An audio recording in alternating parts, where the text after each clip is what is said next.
सिंधुदुर्ग जिल्ह्यात माकडे, शेकरू यांच्याकडून नारळ, चिकू, आंबा, काजू, भातशेती यांचं मोठं नुकसान होत आहे. यामुळे येथील शेतकऱ्याला आर्थिक फटका बसतो. यासाठी वन विभागाकडून वन्य प्राण्यांची पकड मोहीम सुरू करण्यात आली आहे. कुडाळ शहरात या शेतीचे नुकसान करणाऱ्या या माकडांना पकडण्यासाठी पिंजरे लावण्यात आले आहेत. कुडाळ शहरातील नागरिक आणि वन विभागाच्या कर्मचाऱ्यांनी ही पकड मोहीम राबवली आहे. होतं बागायतींचं वगैरे माकडं असतील, लाल तोंडाची माकडं, शेकरू वगैरे.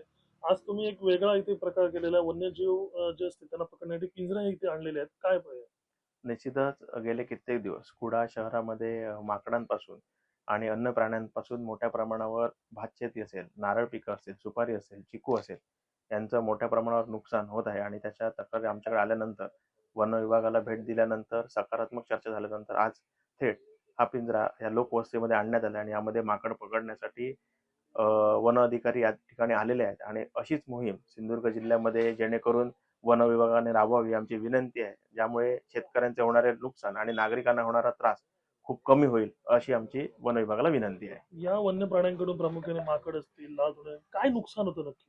तुम्ही पाहाल तर मोठ्या प्रमाणावर आपल्याकडे कोकणामध्ये नारळाचं उत्पन्न घेतलं जातं, भातशेतीचं उत्पन्न घेतलं जातं. हे थेट भातशेतीमध्ये घुसून किंवा नारळाच्या झाडावर चढून नारळाचं आणि भातशेतीचं मोठ्या प्रमाणावर नुकसान करतात. तुम्ही वन्य प्राण्यांचा जो हैदोस होतो, पिंजरे लावलेत. यापूर्वी कशी तुम्ही कामगिरी केली या जिल्ह्यामध्ये?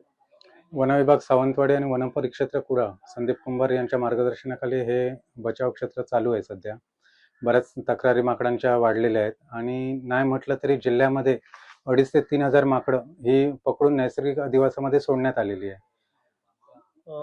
ही आज जी तुम्ही पद्धत केलेली आहे ते कुडाळ कुंभारवाडीमध्ये, काय तुम्हाला वाटतं माकडं वगैरे ह्याच्यामध्ये अडकतील का, किंवा जो त्रास होतोय तो कमी होईल का?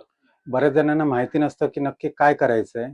तर प्रथमदर्शनी असं सांगू इच्छितोय की जी तुमच्याकडे माकडं जी येत आहेत त्यांना शक्यतो शेती म्हणजे बागायत जी असते त्या ठिकाणी पिंजरे लावणं कठीण असतं आणि जास्त धुळगूस तिकडेच असतो. पण लोकवस्तीत किंवा शाळा ज्या असतात, मध्यान्ह भोजनाचा वेळ असतो, त्या उष्ट्याला ती माकडं आवर्जून येतात आणि अशा ठिकाणी ती माकडं पकडणं सोपी गोष्ट होते. नाही म्हटलं तरी 80 ते 90% माकडं जर कळपात 100% असतील तर 90% माकडं ती कॅच केली जातात.